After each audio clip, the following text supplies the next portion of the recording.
My wife, Joanna Templer, looked at me, John, and let out an intermittent sigh. Listen, sweetheart, Gail needs someone to look at her hot tub. She wants to use it now that the weather is getting warmer. You know exactly how to fix it, and you can do it in an hour or so. I cast my wife, with whom I'd been with for 24 years, an assessing look. We had gotten married while we were still in college, she to get a teaching degree, and I to get a mechanical engineering degree. We had our first child while in graduate school. Jason is now 21 years old and working toward a degree in mechanical engineering. Joanna, after working as a teacher for several years, decided to make a slight career change. She decided to go into administration and has been working toward a master's degree in public education. She continued to study for several years and has now earned her doctorate and become a local superintendent of schools.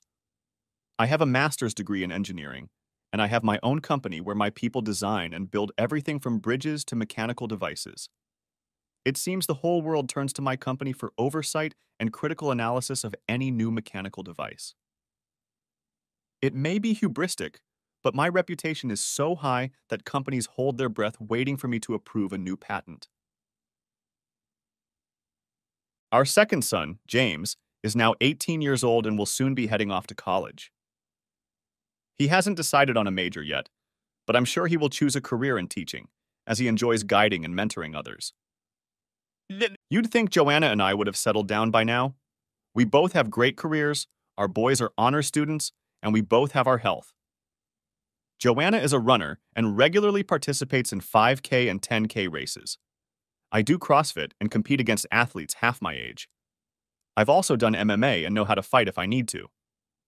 But over the last year, living with Joanna has become increasingly difficult. I thought hard about it, and maybe whatever it was, it all started before that.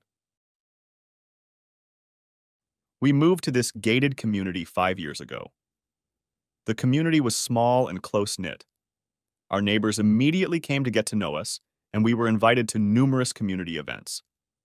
I have always considered myself more of a blue-collar person, even though I wear business suits daily. I shed my jacket and tie as soon as I got to work. Joanna always wanted to be part of the upper class, and in this community we are considered upper class, but hard-working new money, not blue-blood old money. I made a couple of friendships for drinking beer and watching football. However, none of our neighbors are into NASCAR, so I have to watch the races alone.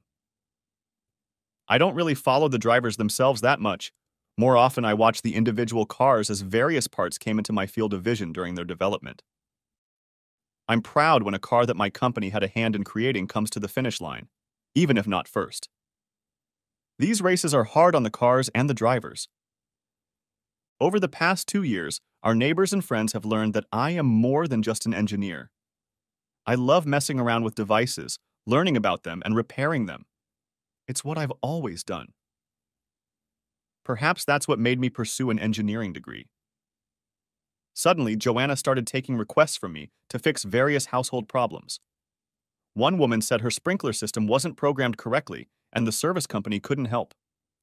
I got them to work the way she wanted it to work, even though it wasn't very efficient as she wanted to water the lawn. Another wife had me look at her pool control system and set it up so that the pool lights would turn on at certain times and off at certain times. You can see the schematic here. Joanna would answer the phone and then tell me who needed my help. I would set out to find out exactly what the problem was and try to fix it. Sometimes it was a legitimate call, such as a faulty furnace fan belt, but more often than not, it was a minor nuisance that either didn't need fixing or was easily fixed by someone in the company. All I had to do was shrug my shoulders and do as ordered. If I didn't obey immediately, the Cold War began. Perhaps I need to describe Joanna in more detail. She's a type A. You know the type. Someone who takes charge and moves things forward. It's good for her job as superintendent. Many new and wonderful programs have been launched during her tenure. She is worth every penny of the exorbitant salary she is paid. She is 5 feet 8 inches tall with shoulder-length brunette hair. Her hazel eyes are piercing. She is fully female but strong-willed and diplomatic depending on the situation. The teachers, staff, and school board seem to love her, and whenever there is a rumor that she might leave, they all band together to prove to her why she should stay put. She handles all the politics, drama, and distractions with grace and a smile. On the other hand, I'm 6'2" and weigh about 200 pounds on a good day. Like I said, I work out at a CrossFit gym and keep up with guys half my age, 46.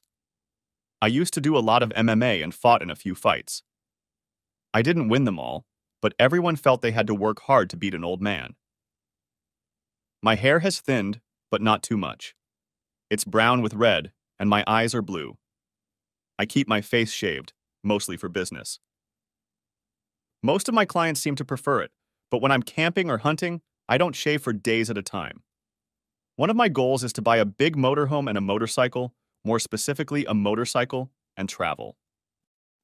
My ideal retirement is to travel, park, and camp, and then bike around the local countryside before moving on.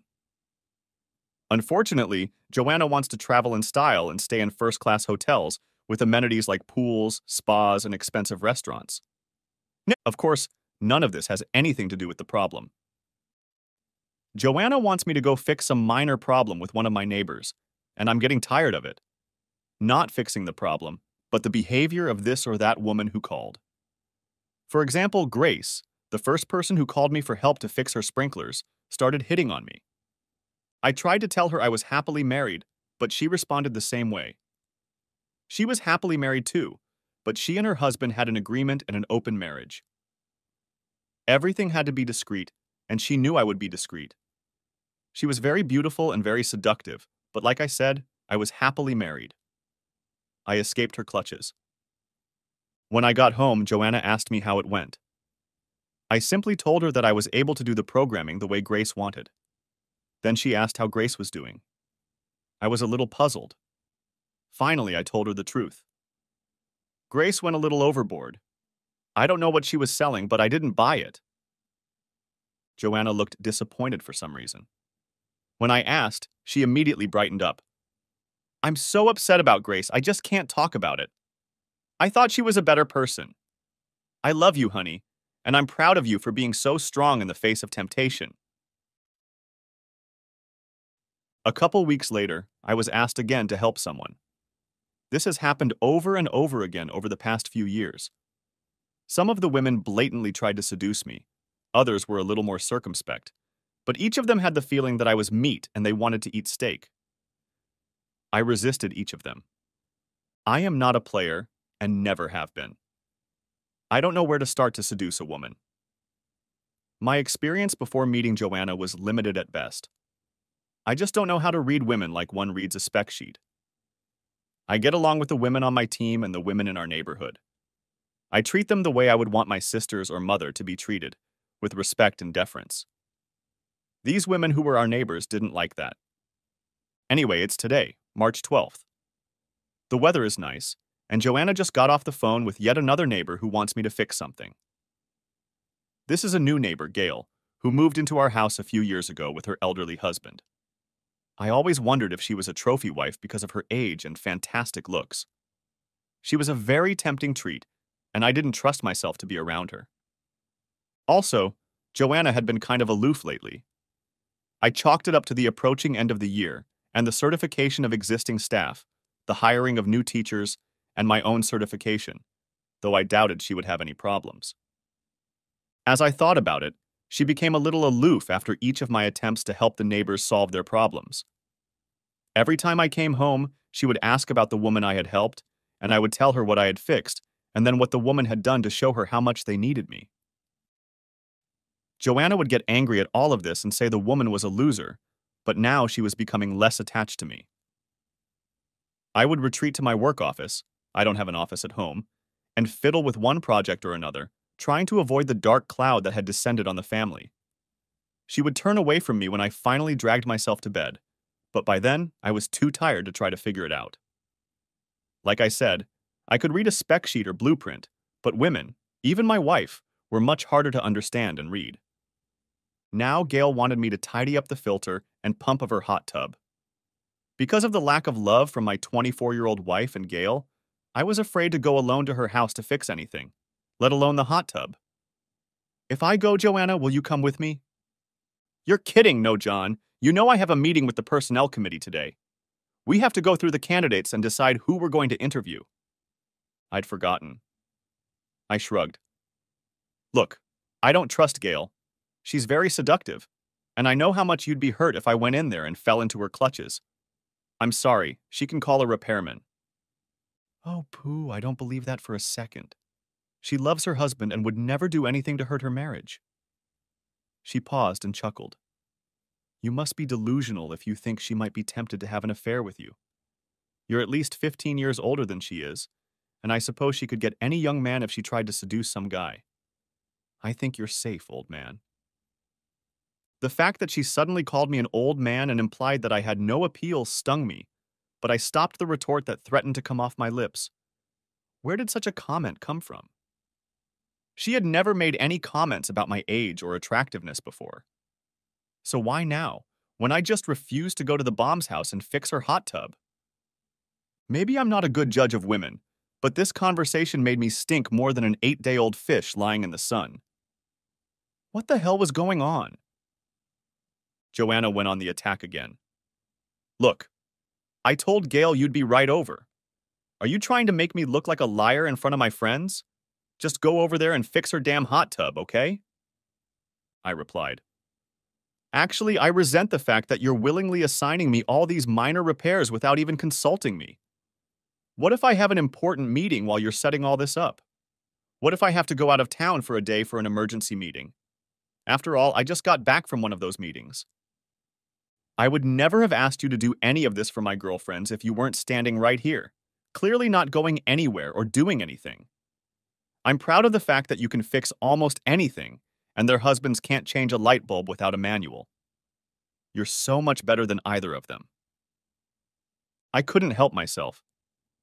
Yeah, that's right. This old man who couldn't attract a love-starved widow is way better than any of our friends.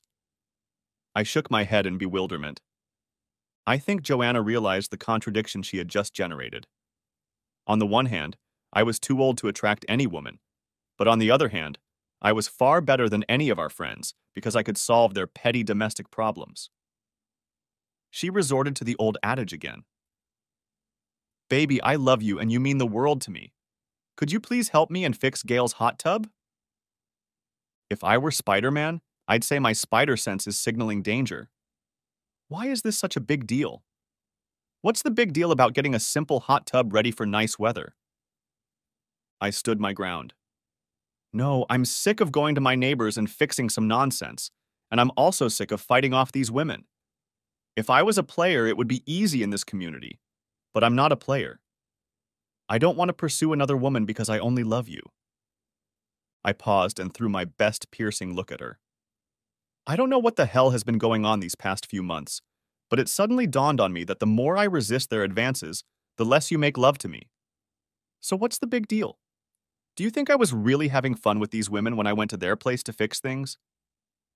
Is that why you get angry and then treat me coldly for days and weeks after I do this petty work?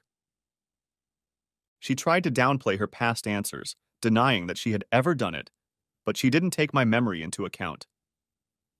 I remember the exact dates and things that happened. I started laying them out for her and her reaction every time I came home. It was obvious to me that she thought I was entertaining the whole neighborhood, and that was the reason she was so cold for days or weeks after each repair. She kept denying that she thought like I was entertaining everyone around me. On the contrary, she believed me, so she said. She tried to claim that she was disappointed in her friends because she thought they were clinging to me, but in fact, she claimed that I was making it all up and that none of her friends were actually suggesting that I do it, and that it was all a delusion on my part. I was sick of it. Instead of leaving, I reminded her that she didn't want to be late for the meeting and headed down to the basement to my work office. I had only been there a few minutes when I realized there was no beer in my mini fridge, and I was really thirsty after a full day of work and a fight with Joanna. I went back upstairs to grab a 12-ounce six-pack from the garage and accidentally overheard her talking on the phone. It was just a one-sided conversation, but my spidey sense signaled danger again. Look, I don't know what to do with him. He's been resisting all of you, and now he won't even do the so-called repairs to be alone with him in your house. I think we need to do something different and probably very drastic to get him to agree. I've already told him I have a meeting tonight, so why don't we meet in the community room and try to come up with a new plan? She listened to me for a few moments and then disconnected. I shook my head and went back downstairs to think. Soon she yelled out that she was leaving and left. I figured a phone call would take a few minutes, unless all the women who tried to seduce me had a call list. I had forgotten about group messages since I almost never used them. Suddenly, I remembered that I had a way to eavesdrop on their little meeting.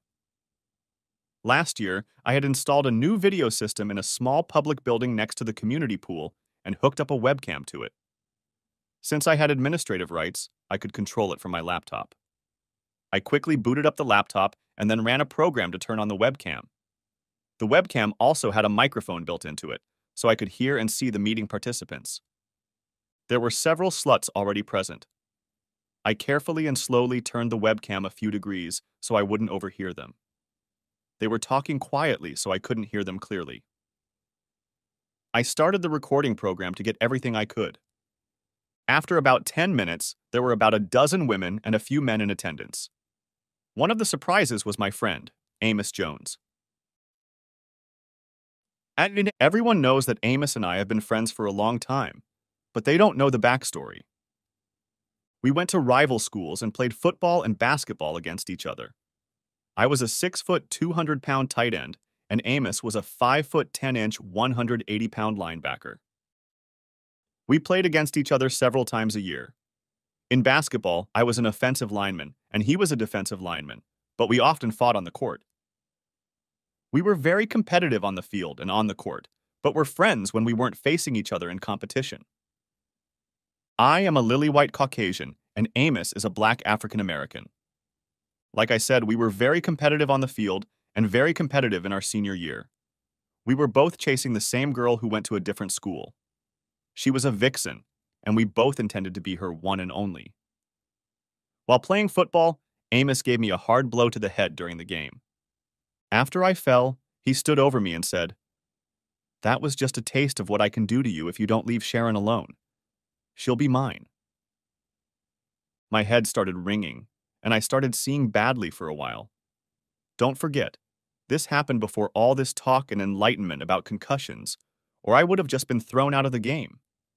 I tried to shake it off, and after a few more games my vision cleared up, but my thoughts were only focused on one thing: getting revenge for the cheap shot. It wasn't long before I was presented with an opportunity. The terms of the play called for me to block an edge rusher and then drift down the center of the field about 5 yards from the line of scrimmage. I was a safety valve in case the play went awry and the quarterback couldn't throw the ball into the far corner. As it happened, he ended up throwing the ball to me. He threw the ball a little higher, and Amos was right next to me as I was trying to catch the ball. I grabbed the ball, pushed off as I was coming down, and caught it behind my right knee. I went another 5 or 6 yards before I was tackled and had to be carried off the field. I didn't have to go up to him and say anything. He knew it was done intentionally. He missed the next few games but was able to come back in a heavy bandage on his knee. It also ruined his basketball season. He couldn't jump like he used to and turn like he did before the injury. We did make up, though. Amos went on to college and played pro ball for a few years until his knee couldn't take it anymore. He was now the successful owner of a number of new car dealerships. When we met at a community event, we renewed our friendship. We watched football together when we could and ridiculed other men who were too good for football or never wore pads, even as small children. It seemed to me that we were very friendly. Now back to the meeting. Joanna finally showed up and became sort of the leader of the meeting. It soon became clear why. "I want you all to know that I am disappointed in you for not being able to get my husband to entertain you. As horny as he is, I assumed that at least one of you would get him into bed, or at least into a compromising situation. We planned for each of you to bring your own perspective and approach to the matter, but you all failed miserably. I even made him think I was mad at him after each of your attempts and finally quit having fun for the last few months, but you all failed." I was stunned. I had thought she believed that I had entertained some or all of these women, and that was why she was so aloof after each repair. but now I knew she was angry that I had resisted. What the hell? The thing is, I was so stunned that I had to rewatch the tape over and over again before I fully realized what was going on. Something I had to assume, but the plans they proposed to involve me in their machinations left no doubt once I was able to clearly assess everything. When the men suggested that John join in, I knew he would refuse. The fact that he didn't even bother to discuss it with me left no doubt about his feelings. What he didn't expect was for you women to turn to me at the same time. Although I didn't say no outright, I thought about it. My children were almost grown, and I was set on a career path. John was running his own company, and you all are pillars of society and very reserved. I thought a little play with each other would be nice, but I didn't know how to get John to agree. When we came up with the plan to have him do odd jobs for each of you, I was sure he wouldn't be able to resist at least one of you. You're all very attractive in your own way, and any man would be attracted to you. But he has resisted all of you, and so tonight, he finally said an emphatic no to going to Gale's and working in her hot tub. Then she gave out the following sensation. In my confused mind, I assumed that she wanted to have fun, but wouldn't do it unless I joined in. What a fool I was. I had no problem telling John that I had so many meetings, but I was getting tired of making excuses. I want my husband to join us. I know he could have a great time with you all. So what should we do now? The women then brainstormed ways to engage me. The men were mostly silent. I came to the conclusion that the women controlled the entire group and the men were happy to just go along to get along. Joanna looked at Amos for some sign, but he only shrugged. I wondered how he had gotten involved, since he was a happy bachelor and had always made remarks against marriage and sedentarization. Amos stood up and walked over to Joanna. Look, baby, I know you love the big guy, but I've been telling you all along that he's slowing you down. Why don't you let him go and move in with me permanently? No worries, no fuss, no hassle with me. I realized that Amos wasn't my friend, not anymore. I guess he never got over the knee-bashing incident. I know he now wears a bandage every day just to walk. He must be in constant pain that he keeps from me. Joanna shook her head. No, not yet. I love you both, but I love John more. Everyone else is just different, but not better. I want him to be a part of this. Some of the ideas proposed required me to be robbed and threatened if I didn't agree. Fortunately, most of them were rejected. One couple just wanted to get me drunk at a public party so that I would wake up with one or more women in bed.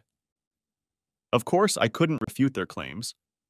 They thought it would be a fitting payback for all the women distracted by trying to attract me to the group over the past few years. I got the impression that all the men wanted was more access to Joanna. They didn't care if they had to share their woman with another man. Given that Amos was single, they now had parity. If they could just get me to agree to let Joanna play, they would be happy. No more meanness. I also got the impression that they thought they were better than me. I know my eyes narrowed at that thought. I guess I'll have to avoid parties in the future. Amos again offered to address me directly. He hinted that our longtime friendship might make me change my mind. I shook my head at his remark. I would have to figure out how to answer him. My wife ended the meeting with the announcement that she had seduced 3 female teachers and they were looking forward to becoming members of the exchange club. Even the women applauded. I was left with the question, who was this woman I married? I had never guessed her bisexuality. Was it the power she held in society? Had it distorted her value system? I ended the webcam session after they all left the building. I made sure the recording was intact and sent it to the cloud for storage. I had a couple more beers before falling asleep in one of the basement bedrooms we kept on standby for any relatives or other visitors. Chapter 2. Distraction. Before I went to bed, I pulled several empty beer bottles and the ones I had emptied that night out of the trash can and placed them on the nightstand next to the bed. One I put on its side and splashed some beer on the mat. There was a strong odor coming from that drop of beer. I wanted to make Joanna assume I'd had too much to drink, so she'd leave me alone for the night. It must have worked. When I woke up the next morning, there was no sign that Joanna had bothered to check on me except for the overturned bottle, which was now standing upright with the other empty bottles. I smiled to myself. I hadn't had to deal with her last night when she finally came home. I had imagined various scenarios, including her having fun with Amos before coming home after the staff meeting. Now I was wondering how many different meetings, games, etc. she actually attended. How often did she tell me about a mandatory meeting that was really a smokescreen to go and entertain some of the neighbors? God, I could have gone crazy with all these thoughts swirling around in my head. I went upstairs and showered and shaved. I also went to the kitchen and threw a painkiller pill on the counter and left a glass of water there so she'd think I was feeling bad even more. By then, she had already left. Her day always started early, or did it? I was going to drive myself crazy again if I didn't pull myself together. I had always counted on my analytical mind to keep myself in check, and I needed it now more than ever. I called the office to take a sick day. I was actually able to take a few days off since I had some very good people working for me. Sometimes I only felt needed when we had to hold the hand, figuratively speaking, of anxious clients. My presence somehow calmed things down and helped everyone think about the real problem rather than what might happen. I had a vague plan and needed to get some questions answered to figure out where to go next. First, I called my law firm. As a small corporation, we kept the firm on standby for necessary contracts and the occasional disgruntled employee or client who felt they needed to file a lawsuit. The firm practiced corporate law, but had a couple sharks calling themselves divorce attorneys that I could talk to. I called my accountant, and we outlined how to keep the business safe from Joanna in the event of a divorce. He got right down to business. As a corporation, she could only claim stock in the company. I just had to protect her. I sat and pondered the future of my marriage. As I pondered what I had seen and heard, I saw no future. She refused to love me, even when she talked about how much she loved me, and wanted me to have fun with other women so she could continue to desecrate our marriage vows. And then there were the children to think about. Jason was already close to earning his bachelor's degree. He intended to get his master's degree right away before he started working. I still hoped he would come home and work with me, but I understood if he wanted to live on his own for a while. He shouldn't worry too much if Joanna and I split up. We would still be his parents, even if he didn't need us as much. James was different. He was more in touch with his emotional side than Jason was. That's not to say he was a wimp. It's just that at 18, when he was just ready to spread his wings, I worried about how the breakup would affect him. Unfortunately, I envisioned him staying home to comfort his mother instead of heading off to college if we broke up right now. Would I be able to pretend to still love her and act nice enough to distract her from her goals for me? I ran through various scenarios in my head. Should I try to make her believe I was terminally ill, like cancer? Should I try to make her believe I'm becoming an alcoholic? After last night, that might be something to try. I looked up. It was time for lunch. I quickly made a sandwich and started devouring it. I was surprised at my own hunger. I usually completely clean up afterward. I'm a bit obsessed with order and cleanliness, but I forced myself to put the bread away along with the plate and knife. I rinsed my glass and sent the empty beer bottle to the trash can upstairs. Every habit starts small. Maybe in a few days, I'd put the other empty bottles where she could easily find them. The only question was what to leave for her to find: wine, gin, vodka, whiskey, bourbon, or beer bottle. That's a question I'll have to think about a bit more too. At the appointed time, I met with the Sharks. We discussed several issues.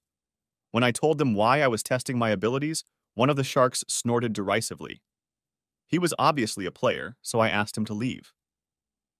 Since he worked at the firm, I knew he couldn't represent Joanna, so I wasn't worried about him. I just didn't think he would fervently defend my position if he thought I should just go along with the plans of my wife and her lovers. The other Shark was better at hiding her true feelings. She promised that if I filed for divorce, she would protect my interests to the best of her ability. I logged onto her computer and showed her the video. She told me that it would probably not be admissible in court because no one who was being recorded had authorized it or knew about it, and the premise was semi-public and beyond my control. We agreed that at best the videotaping would give me some leverage against Joanna privately. No one here would want something like this suddenly appearing on the internet out of nowhere. Embarrassing videos could damage careers, and no one would be able to prove their authenticity. After leaving her office, I went to the local Harley dealership and picked out my motorcycle. I chose a touring motorcycle as it was more comfortable for long trips. There was an RV store next door, and I stopped by there and looked around at a few Class A machines for ideas. I envisioned myself wandering the countryside, exploring every corner of our great continent. Some of my plans became more and more definite. I stopped at the local pub and had a couple of mugs of dark ale before heading home. Once home, I spilled some beer on my jacket and stumbled into the house. Although I was by no means drunk, I knew how drunks acted and did my best to portray the perfect drunk to Joanna. She was home and was already starting to get annoyed, as it was about an hour after my usual arrival. She demanded punctuality at all times, and I usually did too. But things were about to change a bit now. "Where have you been?" "I called the office and they said you took sick leave. I called you on the phone, but I got an answering machine." She then took a quick sniff and stated, "You're drunk. What the hell is going on? You never drink more than 1 or 2 beers at a time." I stopped, backed up a little, and stretched out to my full 6-foot height. I considered her questions before raising my hand. I noted each question. I was outside. Then I pointed in the general direction with my other finger and squinted slightly to focus on the tip. I figured if you didn't want to have any more fun, and you said I couldn't attract any women, I should go to the pub and make friends with the old men there. We have a lot in common. I finished, staring at my fingers and then in her direction. I also like the taste of beer, so I've had a couple more glasses than usual. I'm not drunk and I'm always in complete control of myself. She snorted, not believing that I was in complete control of myself and not drunk. It looked like I could act. I tripped over the table and almost hit a chair as I collapsed onto it. "Wow, when did we get a chair?" I laughed at my own comment. Joanna didn't notice the humor. I waved my hand at her dismissively. "What the hell, woman? What's your problem? I've had a couple beers and you're acting like I'm an alcoholic. Am I embarrassing you in some way? Afraid the neighbors will blab?" She threw her hands up in the air. "Damn it, John! Why did you do this today? Amos called and wants to come over to talk to us, and here you are being so brazen." I must have succeeded in pissing her off. She rarely swears, even in a fit of passion. Well, not for me, but I don't know when she's with her other lovers.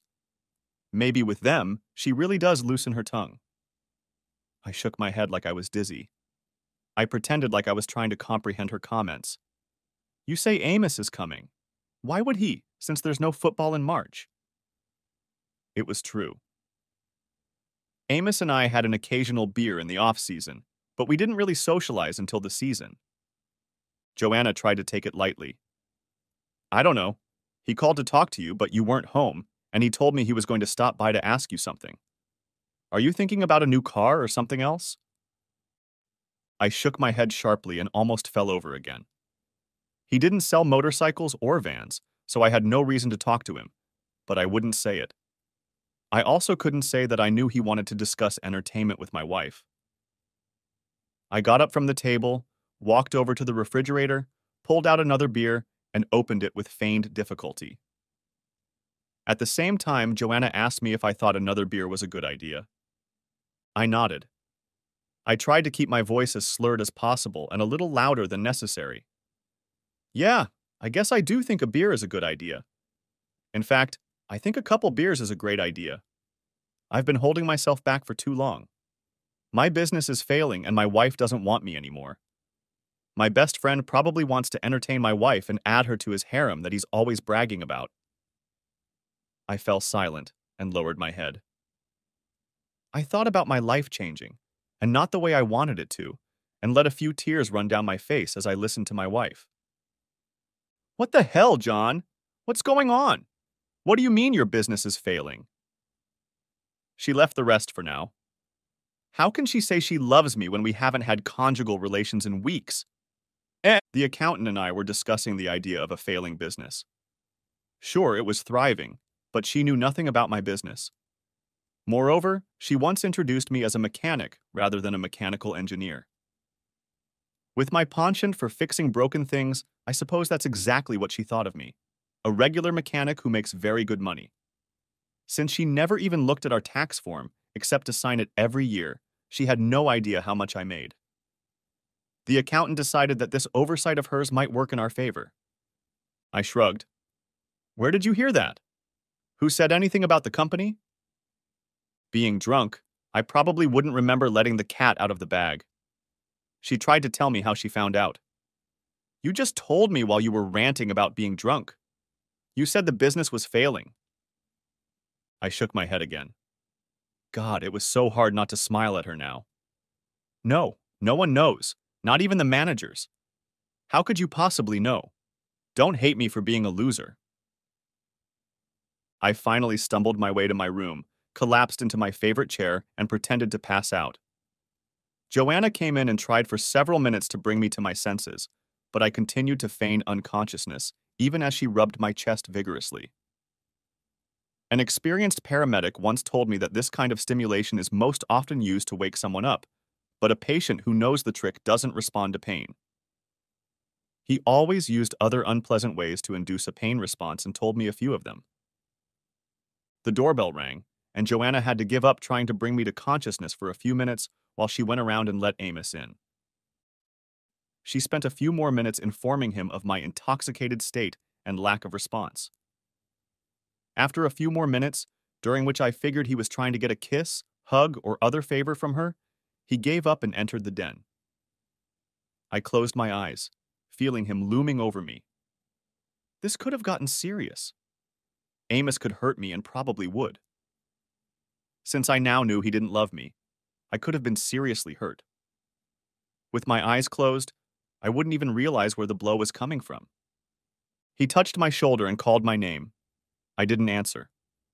He tapped harder and called my name again. He slapped my face lightly and called my name again. I groaned slightly but didn't open my eyes. He slapped me again, a little harder. A few more slaps like that and there would be a very red mark on one side of my face. I groaned again and swung away from his hands. I felt his satisfied smile. John, you stupid asshole. Every time I entertain her, I think about what an ignorant, stupid bastard you are. He hit me harder. The sound echoed around the room. I don't know where Joanna was, but she didn't say a word to stop him. I figured he asked her not to leave the room while he woke me up. The time had come. I opened my eyes slightly to make sure of his exact location. I started waving my arms around as if to ward off the pain he was causing me. When he tried to dodge them, I struck with my foot and caught his sore knee again. Despite the fact that he always wore a bandage, I hit him in the kneecap. Out of surprise, he shrieked and fell to the floor. I leaned forward and whispered in his ear. If I ever see you again, asshole, I will destroy you for entertaining my wife and pretending to be my friend. At the very least, I'll make sure you can never walk again. I don't know if anything penetrated his pain-filled brain, but I was relieved. I rose to my feet and, remembering to feign drunkenness, left the room. As I was leaving, Joanna entered the room, no doubt to find out why Amos was suddenly screaming in pain. We met in the doorway. I stumbled, as if on purpose, and pushed her toward the door. I mumbled something about feeling nauseous and left her trying to regain her balance and headed for the nearest bathroom. At the door, I stopped and looked around. Joanna was nowhere to be seen. I guess she was sympathizing with her lover and trying to ease his pain. I got up, got out of the garage, and drove away before she could react. A few blocks from the gate, I was stopped by a black and white car. I wasn't driving too fast, and I had a suspicion that my loving wife had called 911 to report a drunk driver making a disturbance. I pulled over. As the officer approached the car, I noticed his partner approaching from the other side. I guess now I was the bad guy. I rolled down the window to give the officer a chance to talk to me. He asked me to step outside. I admitted that I had had a few beers earlier. I passed a field sobriety test and even a breathalyzer. We talked for a while as the tension eased. I tried very hard to be pleasant and frank with them. I even told them about my problems with Joanna. But I didn't say anything about the attack on Amos. That might have turned them against me. Obviously, she didn't call them to tell them about the attack. While we were talking, an ambulance whizzed by and headed into a gated neighborhood. Did Amos need an ambulance? Probably, but I may never know. The cops let me go and told me to change my clothes, since mine reeked of beer. I agreed with them. I got back in my car and waited around the corner until an ambulance pulled up, presumably headed for the hospital, but not with flashers and siren. Right after that, Joanna pulled up in her car. I assumed she would be holding her lover's hand while he was being treated for a new knee injury. I returned home, grabbed my clothes, and packed a bag. She might have assumed I'd been arrested. There's no reason to make her think otherwise. Tomorrow, I'll have my lawyer contact her to get bail money. I went to a nice hotel to get some sleep. I had a meeting with a client in the morning. Chapter 3. Disappointment. The next day, my lawyer contacted Joanna before she could leave for school. She informed her that I had been arrested for DUI and that bail was 10% of $10,000. Joanna argued with her about whether to bail me out of jail, but finally agreed. I was left wondering if she really loved me if she would argue about whether to keep me in jail for my first DUI offense. After talking to my lawyer on the phone, I shook my head. I had things to do. After work, I called Amos's cell phone. When he answered, I asked what he wanted to talk to me about last night. I pretended I didn't remember anything about the night before, and he probably bought it. He hesitated, but never answered me. I suppose he saw fit to be in my face when he said he was entertaining Joanna. I didn't care, and I wasn't going to waste my time visiting him in the hospital. He told me he had a shattered kneecap. I made the appropriate noises and ended the conversation. It was time to visit the pub again. I had a couple of mugs of tasty ale again before heading home. This time, Joanna wasn't there. She had left a note saying she was going to a meeting at one of the schools. Yeah, I bet, I almost wrote in the note, but held myself back. I made myself a light dinner and left it all out again. Then I went down to the basement to my workroom and tackled an old project. I won't bore you with the details, but I'd put it up, leave it alone for a while, then I'd get a new idea, pull it out, and try to get it working. I fiddled with it for a while, but found that I still didn't have the breakthrough I needed. I put it back on the shelf again, just as Joanna came home. Opening my eyes, I noticed that she had just showered. Yes, I guess the mandatory meeting was just around the corner, at one of the neighbors. I needed to get this over with before someone set me up. Honey, how are you? She didn't pounce on me this time. I shrugged. I don't know why you're asking. This is the second time this week you've left food and dishes behind after you've eaten dinner. Are you mad at me for being gone so much right now? I really wanted to tell her how angry I was that she was screwing with me, but I held back. I tried to minimize her concern. I'm sorry. I got distracted. Let me go upstairs and get my things in order. I slipped past her and headed upstairs without saying anything else. It was only 10 minutes later and the mess was over. I got a beer out of the fridge. She followed me down the stairs. Since she almost never went downstairs, she had no reason to linger there. Are you sure you should be drinking? I objected. Why not? I'm in my own house. My keys are on the hook, and I'm not going out anywhere else. I can get drunk in my own house, can't I? John, I'm afraid for you. You've suddenly started drinking more than you ever have before. Last night you got so drunk you passed out in your chair in the living room. When your best friend Amos tried to wake you up somehow, you kicked him and sent him to the hospital. Then you left the house and drove away. The next thing I heard was that you were arrested and put in jail and I had to bail you out. You told me last night that the business was in trouble and then asked where I heard that when I asked you for more information. I think you had a blackout and didn't realize what you were doing. That, And the fact that you left food behind and didn't clean up after yourself, which you never do, scares me a little. She paused and looked into his face. Talk to me, John. Tell me what the hell is going on, please. She reached for my hands, but I didn't raise mine to take hers. She dropped her hands and started crying. Somehow, I wasn't too concerned about her worries and anxieties. I took a good sip of my beer as she collapsed into a chair and continued to cry. I made my way to the living room and sat in the chair. After a while, she managed to regain her composure a little. She came in and sat down across from me. I'm sorry for the outburst, but I need you to talk to me, honey. Is there anything I can do to help? I wanted so badly to yell at her and tell her to go back in time and not let herself cheat on me. But I didn't because she couldn't, and didn't believe she even wanted to. She just wanted me to go along with her lifestyle, and that wasn't happening either. I decided to be honest, up to a point. I don't know what you can do to change the outcome. It's too late for that now.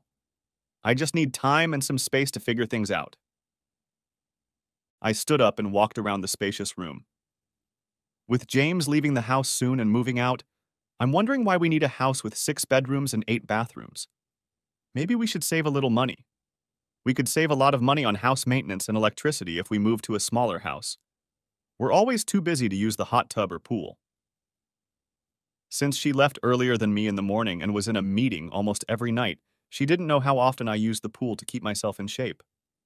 Joanna didn't want any of that. No, I wanted this house, and it's perfect for us. I sincerely hope the boys get married, and I want them and other family and friends to have a place where they can come and make themselves at home. I love this neighborhood and our neighbors, and can't imagine leaving them.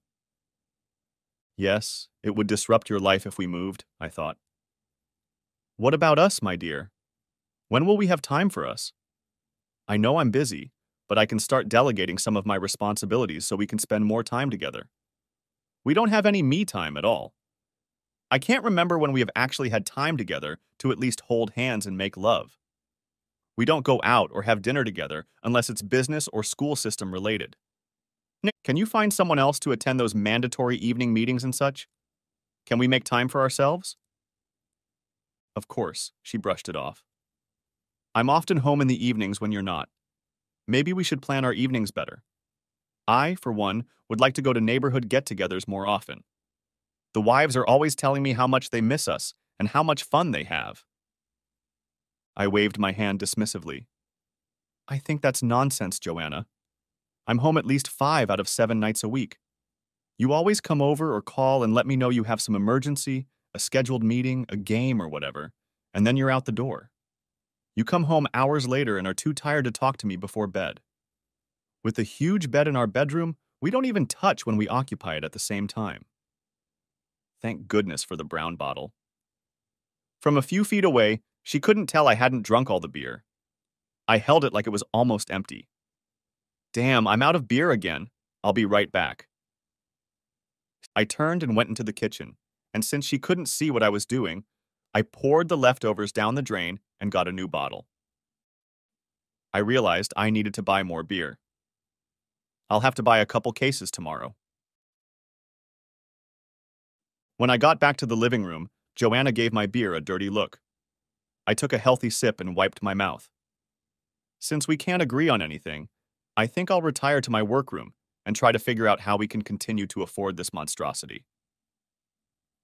I didn't wait for her response, but simply turned and walked down to the basement workroom. I realized she had no intention of changing anything other than my approval of her extramarital affairs. With her income, she was able to maintain the house, pay the utilities, and even the HOA dues. At least they covered the cost of the lawn and landscaping. Around midnight, I went upstairs, showered, brushed my teeth, and rinsed my mouth with fresh mint rinse to drown out the taste of beer, then climbed into bed, careful not to touch her sleeping figure. I decided to call her secretary and ask if there was going to be an evening meeting. When I was told that Joanna's calendar was clear, I made a reservation at one of the best restaurants in town. I figured she would come home or call about some meeting and I would have to cancel, but I would play on her emotions while I could. My attorney called me around 9 o'clock and we had a long meeting. He went over my options regarding the business, and we were going to put all the stock and control into a trust, and Joanna wouldn't be able to touch it at any time since none of the stock was in her name.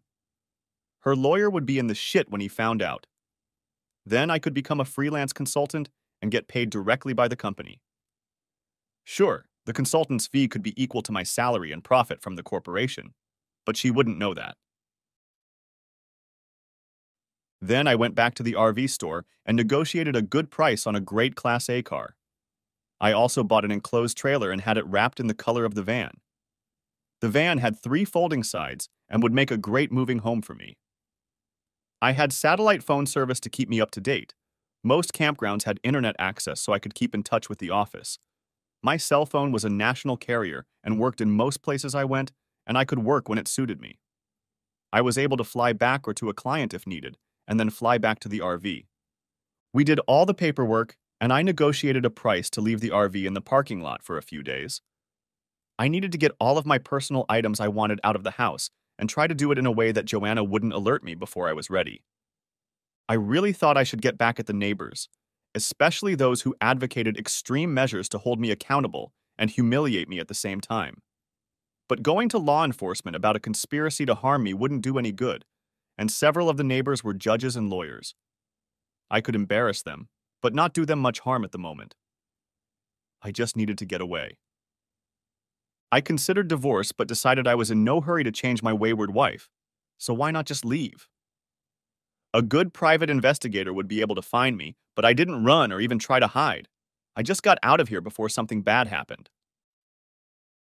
I took home extra beer, some vodka, and whiskey, and made sure the seals were broken and some were missing so Joanna could see I was drinking more. The whiskey tasted nice as I took a couple shots to get my breath smelling. I waited until 6 o'clock before calling Joanna's cell phone. She answered on the 4th ring, just before it went to voicemail. She was brief with me. "What do you need?" "I'm busy right now." "Really, dear? How can you be busy?" "I called your secretary today, made sure you had a free evening, and made reservations at the Tuscan Inn for dinner, but you never came home or called. What the hell is going on?" She couldn't answer anything intelligible. I figured she was well entertained by someone in the neighborhood and hung up. I'd have to speed up my plans. I couldn't take it much longer. If I thought about it too long, I might pull out a gun and shoot someone, and that someone might be the one who had once been the love of my life. I went downstairs and started gathering my tools. She wouldn't notice they were gone. I carried the boxes to the car and put them in the trunk. It would take a few trips. I ordered cabinets and workbenches for the trailer so the tools would always be on hand when I traveled. I packed the few tools in the garage that I took with me. Even though the lawn is taken care of by the HOA, we had tools for gardening, etc., and I left them behind. Maybe Joanna will ask one of her lovers to do some gardening, which we did. The rest of the equipment was boxed up and ready to be used whenever I wanted it. Then I started going through my clothes. There was God knows how much room in the van, but I wouldn't need that many suits after I left. I sorted through my clothes for a few hours until I was hungry enough that I couldn't ignore the rumbling in my stomach anymore, so I stopped and made another sandwich. God, I was so sick of cold sandwiches. Now I was furious, so I left all the ingredients on the counter. To hell with it! What the hell? It wasn't even late afternoon yet. I grabbed a few more boxes, filled up the car, and headed to the office. We had a large warehouse, and my tools and other equipment could be stored there for days. It took a few trips, but all my belongings and clothes were safely stowed. I could leave the house at a moment's notice if I deemed it necessary. I even opened the gun safe and took a couple of pistols out of there, as well as a shotgun and a couple rifles. Joanna didn't know the combination, so she would have to call a locksmith to open the safe and retrieve all the other weapons I was leaving behind. She couldn't stand guns, so having guns in the house without my presence might have bothered her. Though maybe not, since she didn't seem to want to spend any time there. When I got home from my last trip to the office, Joanna was home. I just walked in and poured myself a couple fingers of whiskey while she tried to talk to me. For some reason, all I could hear at this point was the adult from the Charlie Brown cartoon. Wah, wah, wah, wah, wah. And so on. For a few minutes, I stood with my back to her, savoring the taste of the smooth bourbon. When I turned around, her face was red and she seemed upset about something.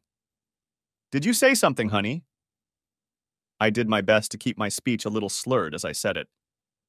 "Yes, John, I did. I've been trying to find out where you've been all evening. I came home right after you called, but you weren't here. I thought we could go out some more, but you weren't here." I nearly burst out laughing at her audacity. She really wanted me to believe that she rushed home and that I wasn't home. Until I told her exactly what I was doing, I couldn't call her bluff. So I lied to cover up her lie. "You were so upset when I called you, I decided to go out and get something to eat after I made a cold sandwich and canceled my order. I wanted a warm meal and some company, and you weren't here, and I don't cook, so I had to go out." I let myself move a little, standing as tall as I could. Her eyes narrowed again. "How much have you had to drink tonight?" "Apparently not much, since I still understand what you're getting at. I had a couple drinks before I left, a couple drinks during the meal, and another when I got home. In 3 or 4 hours, that's not much." Surprisingly, she didn't believe me. "Bullshit. You have slurred speech and you can't stand without almost falling over. How dare you drive drunk? You've already been caught once this week for drunk driving, and now you're flirting with danger again." I decided to make a little joke. "Flirting with what? You forgot I'm an old man and can't attract anyone, so why am I flirting and who am I flirting with?" She started to blush even more. I continued. "Who was I flirting with? Was she pretty or was she a dog? Oh well, maybe I'll find a girl with a dog face to date me. All kitties are gray in the dark, you know." I started giggling at my own joke, and Joanna went into the bedroom and slammed the door shut. Oops. Looks like I'm going to have to lay down somewhere else. Damn it. I thought I was being quite witty. She just didn't have a sense of humor anymore. I went to one of the other bedrooms, the farthest from the master bedroom. I took a shower, though I had no soap, and wiped myself down with a guest towel. Joanna would be furious, but what else was new? I had gotten a good night's sleep and was pleased that she was already up and out in the morning. I took another shower in the master bath, this time with soap, and got ready for work. I made sure the rest of the clothes I would be taking with me were moved and ready to go. What the hell, I thought. I might as well pack them in a couple suitcases. We had plenty of them. Soon they were packed and I set them in a corner of the garage. Joanna parked next to the inside door so she would have no reason to look where I had put the suitcases.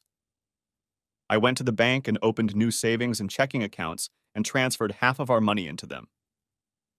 I found out that Joanna had set up a separate savings account into which her checks were deposited, and then a certain amount was transferred to our joint account each pay period. Since I didn't have access to the account, I had no idea what the balance was in it, but it looked like she was planning to leave me sometime in the future. Where was the woman I married? I called and took my name off all the joint credit cards and put a couple new ones in my name only. We usually only kept a small balance on each card and only used them for emergencies, so it wasn't hard to convince the company to honor my request. I then called and took my name off the utility bills for the house. I also made sure that the utilities for the company were in her name only. When we started the business, all utilities had to be in our name because the company did not yet have a credit history. I didn't know if they were ever changed and was glad they were. Joanna couldn't disrupt the flow of business. I then met with my senior staff. We established a new reporting hierarchy and set ground rules for contacting me in case of emergencies. Realistically, I believed that I would only be contacted when a client simply could not be dealt with in a timely manner and that I would be the last person to try to save the day. I let them all know what was going on in my personal life, just enough for them to realize that Joanna and I were separating and possibly going through a divorce. They didn't need to know all the details. They understood everything. More than half of the staff had gone through major breakups in their personal relationships. I ended the meeting by promising to throw a celebratory party on Saturday. I felt we were getting close to that. I went back to my office and put away some very personal items, awards, prototypes, models, and the like. Soon they were boxed up and put away in the pantry to deal with later. At 11 o'clock, I was surprised by a phone call from Joanna. Since we hadn't officially broken up yet, I hadn't alerted the receptionist to check my calls. I decided to be polite.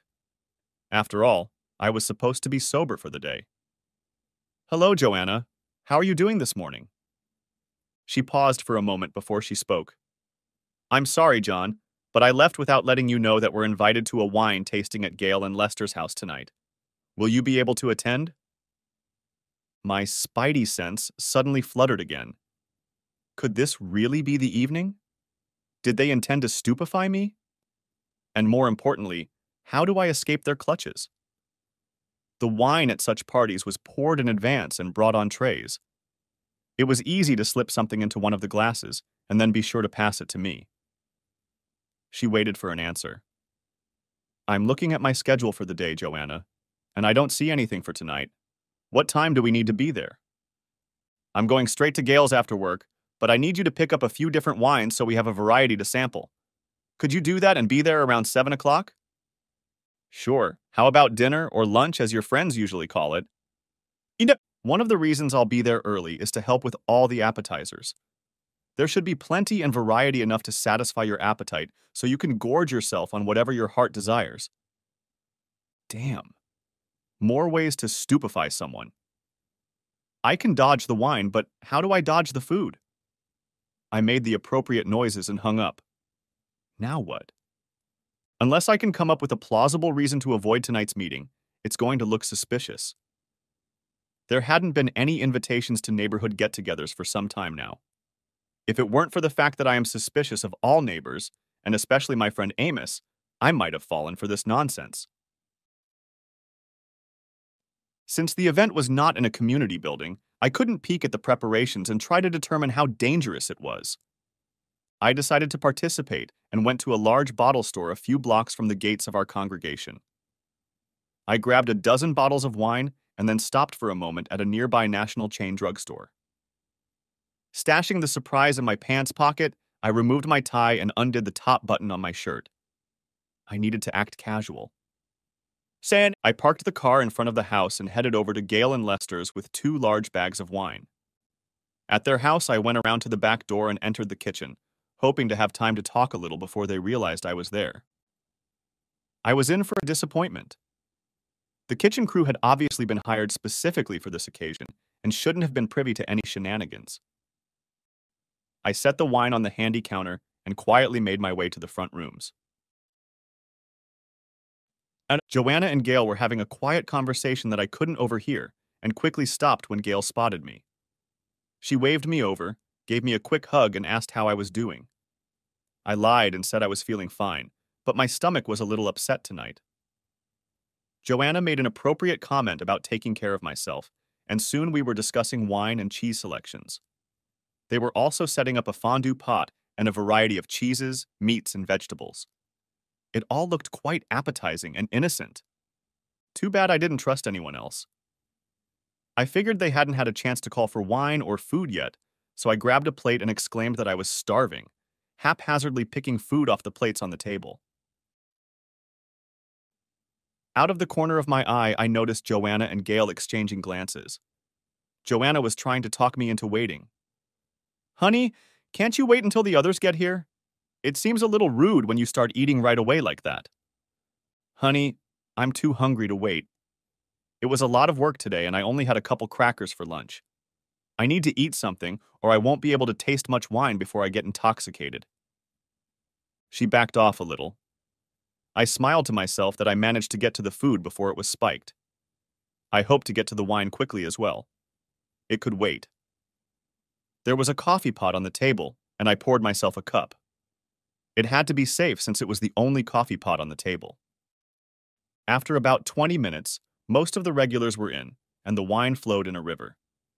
There were a couple new faces as well. I figured they must be the teachers Joanna had promised to bring. I walked over and talked to them for a few minutes. They were young and fresh out of college. I wasn't too worried about them. They knew what they were getting into. It was time to get to the show. Several of the wives tried to talk me into more wine, but I waved them off, saying my stomach was a little upset today. Finally, I took the glass offered to me, It was white wine, and I could see a few specks in it. I thanked the woman who took it from the tray. After saluting her, I sipped the wine and swished it around in my mouth to get a full taste. I turned around and poured 30 milliliters of ipecac syrup into the glass. Turning back around, I announced that it was a great wine and drained the glass in one fell swoop. I was hoping the ipecac would kick in sooner. Ipecac syrup is supposed to take effect in about 5-10 minutes, and at the 5-minute 45-second mark, my stomach rumbled and I suddenly rushed toward the hallway bathroom. I barely made it to the bathroom before I started vomiting all over again. Since I didn't have any other symptoms of drug intoxication, I figured I had probably dodged a bullet. A few minutes later, I was already wondering about my level of intelligence as I was throwing up everything I had taken sometime after breakfast. Now I had dry waves and was drinking from the bathroom faucet to get at least something into my stomach. God, my guts ached. Joanna was standing outside the door asking if I was okay. I smiled through the aches and dry heaving pain. She never helped when either of us were sick. When we were sick, she'd throw up with me or one of the boys, so she tried to stay away when one of us was spewing our guts out. I was counting on it. When the strongest contractions in my stomach were over, I asked Joanna to help me get home so I could lie down. She tried to talk me into staying at Gale's, but I convinced her that I needed to go home where I would be comfortable. I apologized to the rest of the group as we headed for the exit. It only took a few houses before we entered our house. I refused to call it home anymore. I let Joanna take me to my bedroom, and after undressing, I laid down on the bed. I told her that I was starting to feel dizzy. She made appropriate remarks and even took my temperature. It was normal. I let my speech get a little slurred as I told her I loved her and thanked her for being my nurse. After a few minutes, I pretended to pass out and waited to see what she was going to do next. I assumed they were planning for me to get confused and not be able to stop them. I wondered if she would continue with her plan even though I was nauseous. She made a few more soothing noises before leaving the room. I could already hear her talking on her cell phone as she walked down the hallway.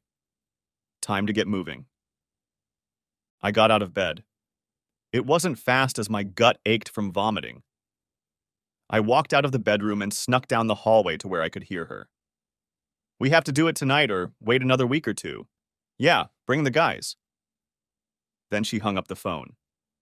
Tonight was definitely the night, and I needed to be somewhere else. I waited until she left for the kitchen and snuck to the front door. Failure awaited me there. Someone was already coming up the walkway.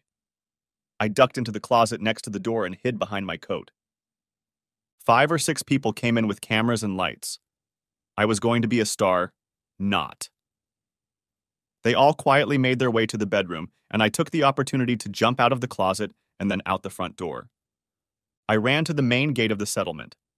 The gate was locked, but it only took dialing a code to get it to open. As they opened, I heard someone from my house calling my name. What fools they were if they thought I would answer. I felt a little dizzy and realized I couldn't run too fast, or I would fall. I hid in the bushes that were on either side of the gate until the dizziness passed a little. While I was hiding, someone came to the gate and checked to see if there was any sign that I was near the gate. Once satisfied with that, he stepped back. It was too dark to see who it was, but I didn't care. I just needed to get farther away. I headed for a convenience store about 6 blocks away. I jogged for a while, then walked. I kept in the shadows as much as possible. Thanks to the dark clothes I always wore, I seemed to blend in with the night. If I wasn't spotted by silhouette, I was safe from prying eyes until I got to the parking lot. There was a very bright light burning there, but I didn't go inside. I stayed on the periphery and called a cab to come and pick me up. When the cab arrived, I asked it to drive haphazardly around the neighborhood and then take me to my hotel. There I experienced a few moments of frustration when the night clerk was reluctant to give me a room, as I clearly had no luggage. I had to call the manager who checked my ID before I could go up to my room. I was sweating a bit. In the lobby, I was vulnerable. Joanna and friends could spout some nonsense to the staff and shove me out the door while everyone tried to figure out what to do, but in the room, I could pick the lock and not worry about it. Locking the door to the room securely, I breathed a sigh of relief. I checked my cell phone. I'd set it on silent mode when I'd gotten to Lester's place and hadn't checked it since. There were tons of calls, text, and voice messages from Joanna, and a few from other people. I deleted them all. I no longer cared what she wanted or thought. I was sure the cameras had been installed so I could be blackmailed and forced to do whatever they wanted. What I didn't count on was a visit from the police. Around 1 o'clock in the morning, there was a knock on my door. I hesitated to answer it, but the knocking continued and I heard a muffled, "Police, open the door." I looked through the peephole and saw the badges. There were 3 of them. I opened the door but didn't remove the chain. "What can I do for you, officers?" "Please, sir, open the door. We have been informed that you have been ill this evening. Your wife is concerned that you may have been delirious because she left you in bed, and when she returned a few minutes later to check on you, you were gone. We ended up having to run your cell phone to locate you." "Well, officer, were you at the house?" "Yes, officers were at your house to take a report and get your description." "Were there a lot of people there?" "I think so, yes. Your wife let us know that before she called us in, she called the neighbors to comb the neighborhood." "Did your coworkers note whether these concerned neighbors had cameras and flashlights?" He nodded. "It was noticed, but not questioned." "Well, officer, I want to tell you a story, but I know it will be hard to believe. I don't want any investigation as the story is strange, but I assure you that I am in my right mind at this moment." I opened the door and motioned for them to come in. I had rented a suite, so there was plenty of room for them to sit comfortably while I told them my story. Before I started, I got them something to drink from the minibar, non-alcoholic of course, and then told them my whole sad story. Sometimes they interrupted me to clarify something, but in general they listened without much disbelief. Apparently, they had heard so many similar stories over the years. The final convincing moment was when I showed them the video I had taken.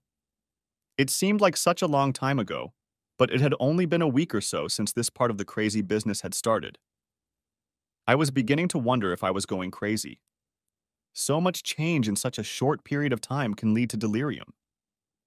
One of the officers informed me that they could have taken everything I said and the videotape to the district attorney, but they saw one of the judges on the video. It seemed to them that it would make it all go away in the shadows. I agreed. "Look, guys, I only told you guys my whole story so you could go back and report to my wife and her friends that I'm okay. I sincerely hope you don't have to report my whereabouts, or I'll be forced to change hotels and destroy my phone." They assured me that they were only interested in my well-being. As an American citizen with rights, they cannot force me to contact my wife or return home. They wished me well and left. Chapter 4. Leaving. I had slept well. Maybe it was the thought that all this shit would be over soon, but I slept well. I got up and ordered room service food and then ate a balanced and healthy breakfast. Then I called my sons and told them I was going on an extended vacation. I told them that their mother would not be coming with me, as she felt she could not leave the school system for that long. They knew of her commitment to the schools and bought the story. I promised to keep in touch. I called the office and learned that Joanna had already been there several times. I informed them that the plan was going into effect a little early and that I probably wouldn't be back in the office for the foreseeable future. They all agreed and put the plan in motion. I was now free to go. I made inquiries at the car dealership, and the trailer was ready in the early part of the week. All I had to do was hide out for a few more days. That gave me time to work. I went to the cell phone salesman, bought a new phone with a new number, and transferred my contacts. The old phone remained charged and ready to be a decoy if needed. I would use it to contact the boys until it was time to throw it away. I spent the weekend without too much trouble. I had the room registered in the trust's name, and Joanna didn't even know it existed. It was exactly the same with the van and the motorcycle. Saturday night, I met my staff at another hotel, and we had a great time if it weren't for Joanna's sudden appearance in the room. One of my staff members had apparently inadvertently let her know what we were doing that weekend. I couldn't blame him or her, whoever it was, as not all of the staff were privy to the true reason for our celebration. The public invitation was a thank you for a year well spent. Only the senior staff knew that it was a farewell to me. But it didn't matter much, as she showed up already late in the evening. I was sitting in the back of the room discussing with the new CEO, Harold Devers, some minor projects I was going to continue working on when I noticed her. She had sought me out, but without much success at first.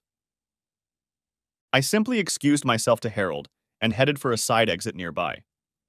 For some reason, I almost expected Joanna to know about the little celebration, so as I entered the banquet hall, I looked around for the other exit. It was out into the hallway, and soon I was outside and headed for another hotel a block away. Once in there, I quickly got a room for the night and then went and locked up again. Harold called me later and told me that Joanna had made a bit of a scene when she realized I had run away. She even called Harold and his wife a couple or three names when they informed her that she wasn't welcome here and asked her to leave. I wondered if the message had gotten through to her, but mentally shrugged it off as that question may never be answered. On Monday, I picked up my new Harley and parked it next to the trailer. My tools were stored in various lockers and drawers. Clothing and personal items were quickly organized into their various storage locations, and I was almost ready to hit the road. There was only one thing left to do. I started my motorcycle and headed towards my old house. It was mid-morning, and I knew Joanna had to be at work. I didn't bother to stay late. Since I had left Friday night on foot, my car was still parked in the garage. Joanna wasn't home. I breathed a sigh of relief that I wouldn't have to face her right away. Yes, call me a coward, but somewhere in the back of my mind I still loved the woman I married. I just didn't like the woman I was now married to. I went to the kitchen, put the note on the table, and attached my wedding ring to it. Along with it, I left the flash drive as well. I carefully considered, typed, edited, and finally printed the note. I hoped it explained everything I was feeling, and I hoped Joanna would take it to heart. Joanna, I hope you understand why I don't begin the address with dear or my beloved. A few weeks ago, it became painfully obvious that you were pushing me to do something I didn't want to do. For some reason that only you can explain, women in our gated community were trying to seduce me, and you were not only frustrated that I was resisting their attempts, but you were probably the instigator yourself. I know you will immediately try to contact me and deny everything, but I suggest you look at the file on the flash drive I left you. I'm only going to say this once. If I believe that someone is trying to find me, or even contact me with the intent to do me any harm, I will post that file on every website I can think of. While commenting on it is not illegal, the stigma should be a career killer for anyone caught on video. I successfully evaded your attempts to seduce me into your little group. I bet you didn't think I knew what your plans were for the night. Remember when you review the video that it was suggested that you blackmail me into submission. I planned how you would do it. It was wise that you instructed me to get most of the wine for the party, then I wouldn't be able to tell that the wine had been spiked before. I took the ipecac syrup immediately after tasting the first glass I was given. It was a difficult moment between vomiting and dizziness, but I managed to keep my balance and make it home. How surprised were you and all your buddies when you led them all with cameras into the bedroom and I was gone? I bet they were all disappointed in you. You were supposed to deliver me to them so they could play their sick games, but I wasn't there. You told them off in a meeting and then you couldn't keep me in my own bedroom. By the way, you are now responsible for all remaining mortgage payments, insurance, taxes, and utilities, and of course HOA dues. In addition, the business is not failing. On the contrary, it is growing and expanding beautifully. However, you can't get to any of the assets. The corporation has been put into a trust, as a politician does after being elected.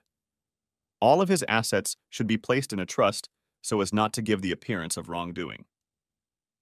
As I travel and see this glorious country, I will have almost no income. I will probably do some freelance consulting from time to feed myself. By the way, get one of your goddamn lovers, preferably a lawyer, to handle the breaking up of the trust. I almost dare you. If you try to do that, my lawyer has a videotape and would be happy to put it out in the public domain. I'm sure some social media outlets will be happy to make you all look like conniving assholes. Maybe even some of the yellow tabloids would want that information. You would look so good on the cover of the newspaper at the grocery store. I loved you and wish I could find the woman I married. I miss the loving woman you were, not the manipulative, cold-hearted, and calculating bitch you have become. Is it because of the power you have, or the prestige you have in society, that you believe you can do whatever you want, and that there will be no consequences? I have informed Jason and James that I will be out of the area for a while, and they will contact me as needed. I have also informed them that you are too busy with schoolwork to come with me.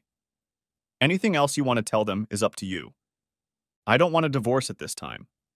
It would cost too much, although I could demand alimony from you since on paper, you make a lot more money than I do. The fact that I am worth more is irrelevant. If you want a divorce, you'll have to file and pay the costs. I'm not going to fight you. You can sue me in a year and it won't matter if you find me then. What I can say is this. I am mortally disappointed in what you are doing in the club and wanted to do to me and make me do. You obviously have no love left for me.